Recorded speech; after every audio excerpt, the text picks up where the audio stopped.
They take all our water. I mean, that's from what I hear. Southern California needs to be aware of what we're sacrificing in order for them to have things like green lawns. North versus South. Give me a break.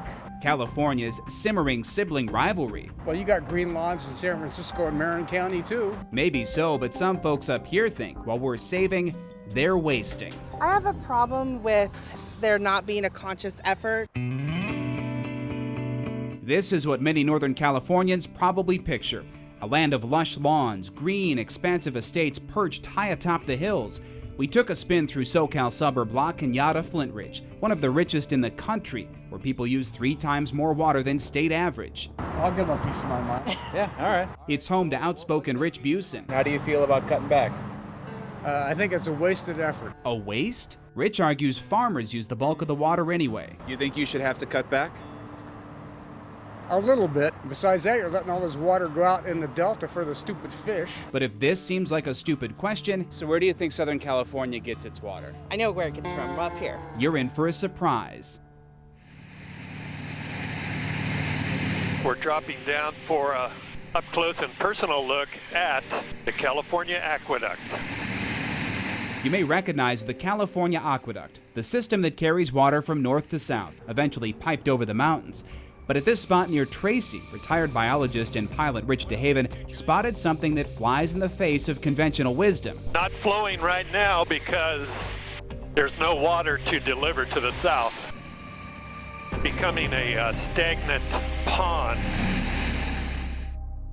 It's easier to just kind of say it's north-south rather than really think about it. We went one-on-one with Jeff Keitlinger in LA. And I think those perceptions are a generation old, frankly. He runs the massive Metropolitan Water District of Southern California. Big picture, Metropolitan's 26 member agencies provide water to 19 million people. That's 1 out of 2 Californians. Jeff says in a normal year, about 45% of its water supply is local. 55% of Southern California's water is imported, 25% from the Colorado River via an aqueduct, and 30% from Northern California. But listen to this. Last year, SoCal's supply from the north was cut more than 90%. This year, it's slashed 80%. We've been really hurting on Northern California supplies, but so's everyone else in the state. There just simply isn't the water. He says Southern California is surviving in part because of one very big drought buffer. Diamond Valley Lake was built a decade ago, the largest off-stream reservoir in the state.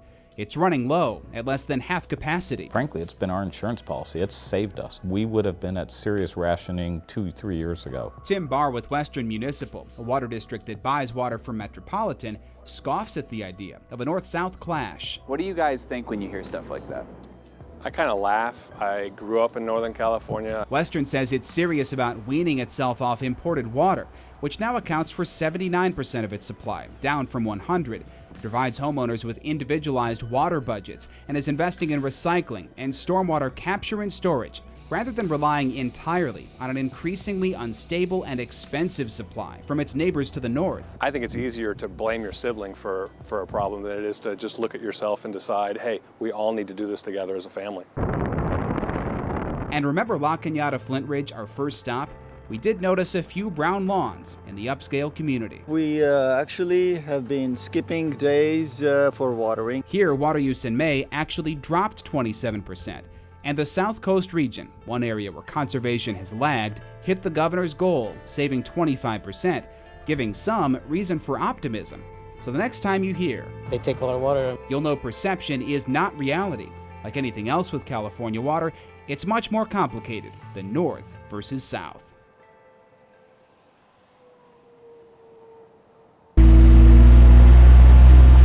We're on the move, touring the largest nursery in Southern California. This is like a city.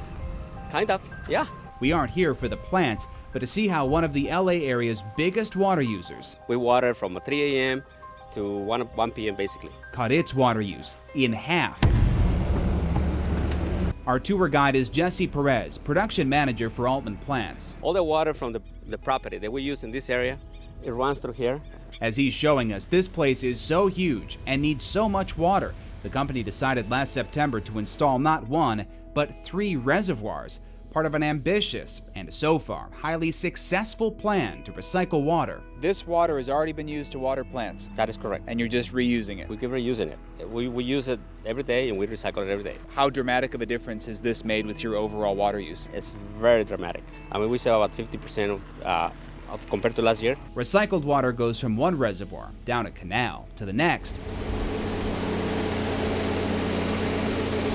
and it's pumped up to the largest reservoir on the hill. The next day, it's mixed with some new water and reused to irrigate millions of plants. Jesse says it just makes sense. You don't want to waste the water. You don't want to run off. You don't want to have it going out the door. You know we're in a drought. That's right. This is conservation on a large scale at a time when every last drop counts. But right now, when it rains in LA, the vast majority of rainwater is flushed out to the ocean as quickly as possible, and that's by design. And it took many years to engineer that system. So now what we're trying to do is reverse that trend. The LA Department of Water and Power debuted a new plan to more than double the city's stormwater capture from 90,000 acre-feet to 205,000 acre-feet. That would account for more than a third of LA's yearly supply and reduce the need to import water from the north. Projects would be large and small, everything from permeable streets, allowing water to soak through and replenish the LA aquifer, to rain barrels at homes. There aren't any more rivers and streams that you can go build aqueducts to and bring water into Southern California, so you really have to start focusing on local water resources. They took us to one test site where rainwater is guided downhill into a storm drain, gradually helping recharge LA's underground supply. This one project captures enough stormwater for about 100 homes, which may not sound like a whole lot, but LA hopes to duplicate this all over the city. Arid Lands Institute, a SoCal think tank, advocates capturing stormwater everywhere in the city. It released a study identifying some 40,000 potential sites in the San Fernando Valley. It signals a shift in mindset from the days when LA built a system to rid itself of stormwater to the new reality of capturing it. It's fantastic when I see this happen. And reusing it. And it's also a shift away from the thinking of importing water to the idea that, hey, let's see what we can do locally and try to live within our means locally.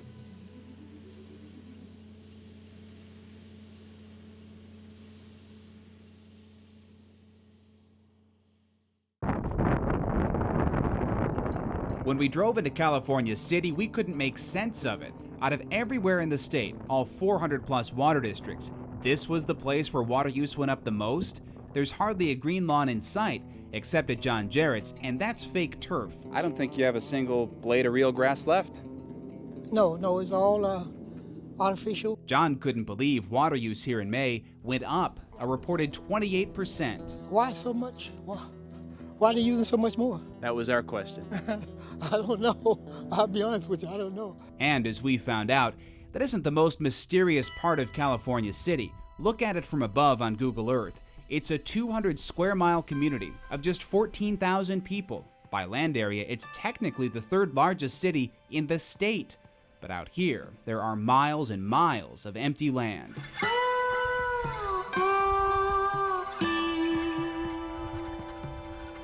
Back in 1965, a real estate developer named Nat Mendelson dreamed of building another Palm Springs here in the Mojave Desert. His vision never materialized.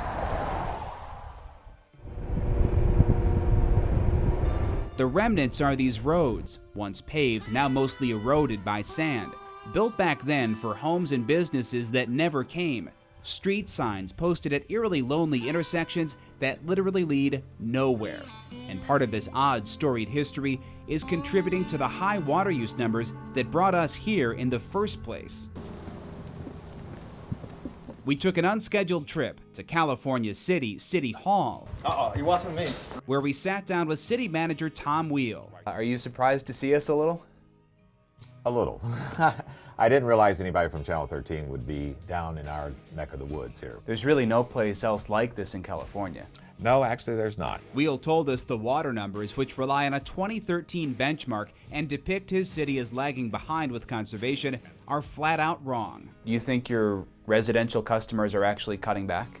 Well, I know our residential customers are coming back. What accounts for that jump? We've had two major shifts since 2013. For one, he says the new state prison has 2,500 inmates and 750 employees. It's now California City's biggest water user. The city also just started tracking its municipal water use, including 2 golf courses. A big part of the issue, though, is leaky, aging infrastructure. What you have is a city with 51,000 lots, many of which were obviously never built on. But it isn't just roads to nowhere. Take a look at this.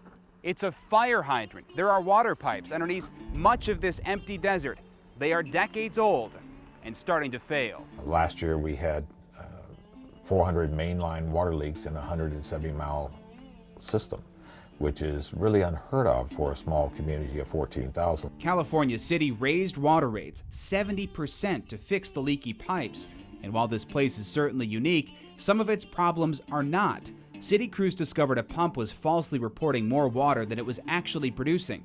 Tom says water use data is easily skewed in smaller communities across California, forcing increased scrutiny. And that's something everybody's doing right now, and it's causing all of us to look at our systems much more closely. He moved here 30 years ago. This is one of the first pictures of California City. And he's seen it grow from 2,500 to 14,000 people.